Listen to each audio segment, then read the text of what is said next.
Well, many of you are still calling our newsroom asking questions on how the government shutdown affects you. Yes, and some of you have asked us to clarify how the shutdown affects weapons purchases.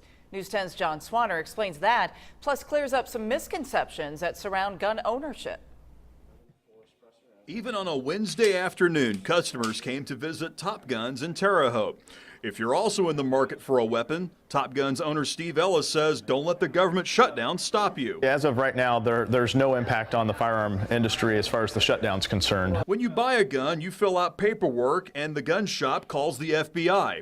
That agency takes the information on your paperwork to conduct a background check on you through the National Instant Criminal Background Check System, or NICS. The FBI sent us a copy of their government shutdown contingency plan, which indicates employees that deal with NICS are not furloughed.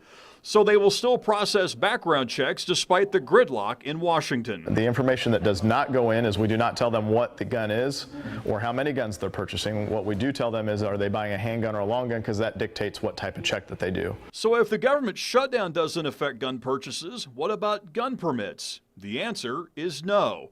That's because permits are acquired on the state level. And contrary to popular belief, you do not need a permit to purchase a weapon. What you do have to have is a valid ID. The reason for that is even if you have a permit, it could have been revoked, and we would have no way of knowing that. Indiana issues permits for two purposes: hunting and personal protection. The permit allows you to carry weapons where you are legally allowed to do so. Another misconception about owning guns: you do not register weapons in Indiana. You, in the state of Indiana, have the right to own a firearm as long as it was legally obtained. And the government shutdown won't keep you from obtaining one. In Terre Haute, I'm John Swanner, News 10.